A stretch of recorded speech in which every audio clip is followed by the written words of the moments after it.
Good morning, good afternoon, good evening. This is Professor Sistrunk, and I'm reaching out to my NETI 104 Introduction to Networking students. Congrats, you guys have made it to the 4th week and you are doing good, really good. I gotta say around about a good 96 percentile of the students understand what they have to do and they on top of it doing it, and they doing it in a timely manner. But every once in a while I have to step in and reach out to students and say, hey, you're doing good, I'm looking at your work. I am checking all the time my analytics within the course. So we run analytics on what's happening in this particular portal and the analytics on what's happening in Cengage to see who's really interacting in the course. This is our way to see when a student asks us this question, are they just asking a question? Are they really digging in, trying to get an understanding of what they need to do? For some reason, some students just like to read the homework, do the homework and be done and never read the book. But I know you guys are not like that, right? But anyway, so I want to chime in and, bring clarity to some things that I'm watching in the discussion conversations. Now, the discussion conversations, I gotta say, they are spot on. You guys are really digging in there. You communicating with each other. But I want to make sure that we are clear when it comes to IT and networking, especially networking in the networking industry within the IT. So many of you know, when it comes to IT, it's many different pieces of it. You got the programmers, you have the network people. Sometimes the network people call themselves router and switch people.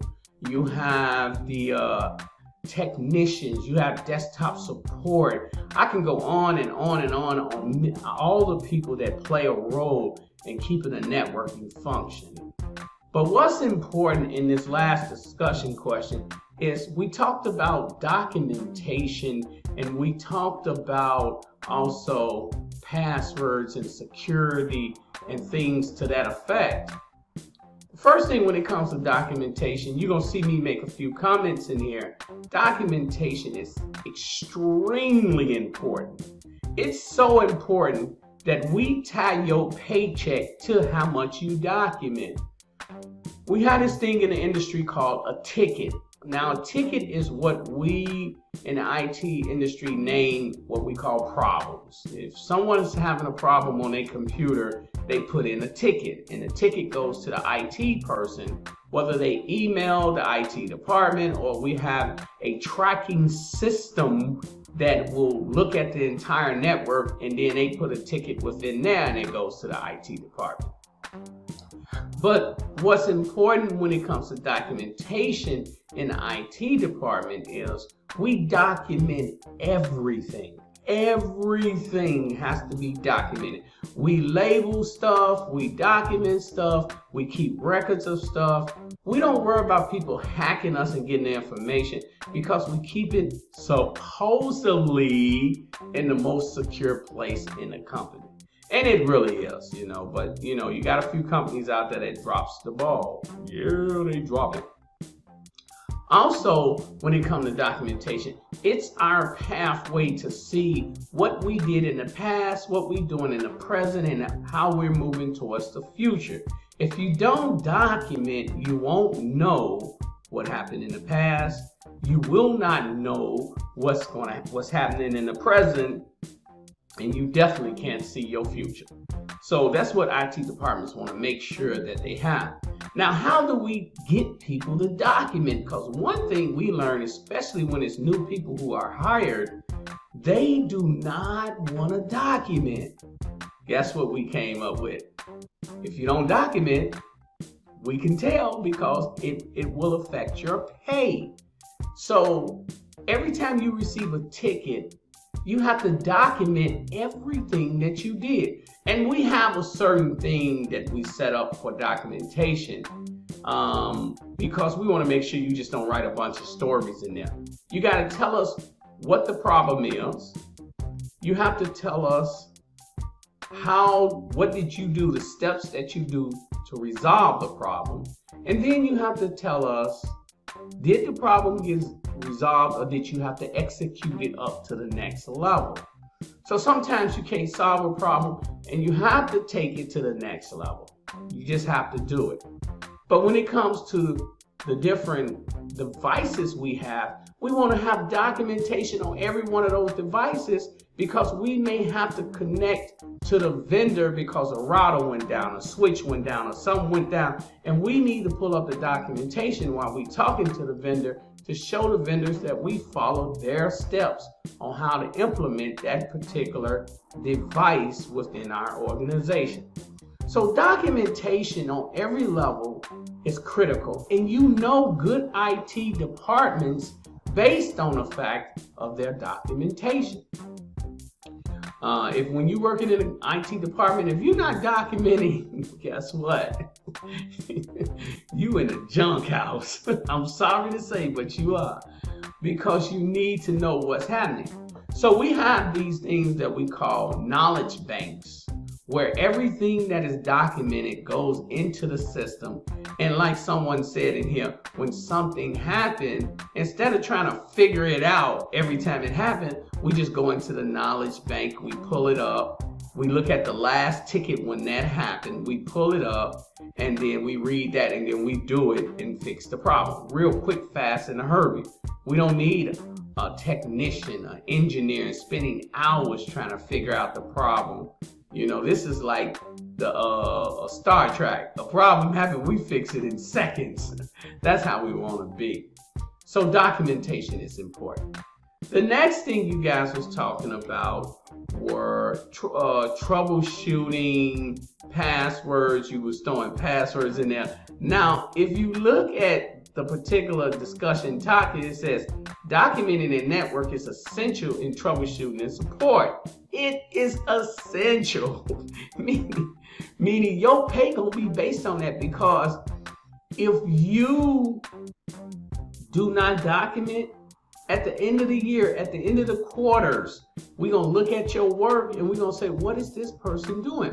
I knew people who did like 300 and 400 tickets, and at the end of the year, they had no way to prove it because they didn't document. They fixed the problem, but they had no way to prove it because they didn't document, and they missed out on a bonus or a raise. So it's important because we're going to tie your salary to it. And we tell you, hey, your salary is tied to this. You need to be documenting. Then it says the security implications in keeping such documentation. How should an organization balance access to the documentation against protecting the network from hackers? We really don't worry about hackers when it comes to documentation. You know, that was sort of a trick, in a sense, a trick question. Because think about it. If you hack us, do you really want to get information on what's going on in a network, or do you want to plant some on the network so you can get some really good stuff like maybe financial information? Now, you know, according to the banking systems in America, you have to keep at least 7 years of all the banking information. So that's the information you'll go at. You don't want to know how the network functions and runs. If you're a hacker, you already know that. You already got that information. So that's really somewhat of a misleading question to see how you would think, because if you work in the industry, you'll know, well, we're not worrying about hackers getting, you know, documentation on how we got our network set up. Because just imagine, if you hack in the network, you already know how it's set up because you was able to get in. You in the house now. It's like if I break into your house. I don't break in people's houses, but if I broke into your house, it wouldn't matter what type of lock you got on the door. I'm in. Hello. But anyway, so some of the questions you got to read through the mess. Now, in the next, I saw people talking about passwords and stuff like that. You know, we got a real sophisticated way of passwords. I mean, we have people changing their passwords all the time. We making sure that we don't have to worry about someone getting your password. And with passwords, we do what we call isolation.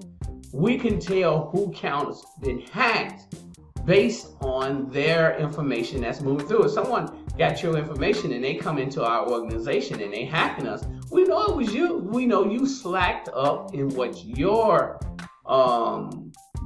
responsibility was.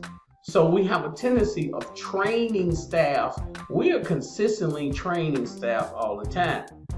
And we mandate that they go through the training. You can actually lose your job if you don't do your training. Because the moment somebody hacks us, you're going to be saying, oops, my fault. No, oops, you lost your job. Bye. Don't come back. Okay. So, you know, it's a mandatory thing that you actually do your training. So that's one way we deal with passwords and stuff. And we stress when it comes to attachment, if you don't know the person, why are you opening it up? Why did you open that attachment and you didn't know who it was? You know who your VP is. You know who should be communicating with you. So, but yeah, in the real world, some people do slip up. They do slip up. But I just wanted to chime in on that because I want to make sure you guys will be going to the next level of the NETI classes. And I want you to make sure you really paying attention. Now, in the reading, for those of you who really dug into the reading, you will notice that your question was making a lot of more sense. Everybody has a good question, but we want to make sure that it's founded and rooted in what happens in IT industry. Now, I know most of you may not work in the Pacific IT industry specifically, but it's good to bring clarity in there. Okay, so with that being said, I'm gonna make this short. This is just a short video log. We're about to go into our 4th week. Hopefully that you are one of the individuals who are really on top of your work. You're not lacking. And let me say, I got an email from a student today and he was like, hey, Professor, I'm out of town. Will it be all right if I get my work done when I get back? So we in the 4th week. Everybody understand what they have to do. I will be strictly holding you to the mat when it comes to getting your work in on time. Now, some of you have been really stellar. You've been, hey, Professor, I'm having a problem with this. Can we reach out? We've been on video logs. We've been talking. We've been working through the logistics. Some of you who had problems with the Wikipedia setup, you reached out to me and we was able to fix it and you know, get the problem fixed. And it was an easy fix. If you had a problem with getting the Wikipedia set up, the fix was this. You had that email account for many, many years. And in the process of having that email account, you have put certain securities on there. And by putting these securities on there, when a document like Wiki try to connect to your email account, it may not go there because you probably have it set up to get rid of documents like that try to go into your email account. So a lot of people got it. Like for me, for instance, with my email account, I have actually had this email account for over probably 15 years, 16 years. So it can be a problem trying to get something to go in there because I have made it highly secure. So that was one of the problems that we was faced with that. But students reached out to me. We got online. We was able to fix the problem, simple and easy with no problem. So reach out. You know, if you're going through something, reach out immediately. Let's jump on Zoom and let's deal with it. If it's anything you need, let me know. I am here. I see that a few of you was sending me screenshots where I could not see your VM, and we fixed that problem. You know, we made it so that people can see them. But now, going forward now, we're going into the 4th week. Make sure you get your work done as early as you possibly can. This is Professor Sistrunk. I'm gonna cut it loose now. Enjoy your time in this class, and get ready for the rest of the classes that's coming your way, especially the Cisco routing and switching classes. Cisco has created a new routing and switching classes, and these classes are phenomenal. I mean, they are great. So I hope some of you get a chance to get in there and check it out. But anyway, this is Professor Sistrunk. I'm gonna let you go. This video log will come directly to you. Have at it and enjoy yourself.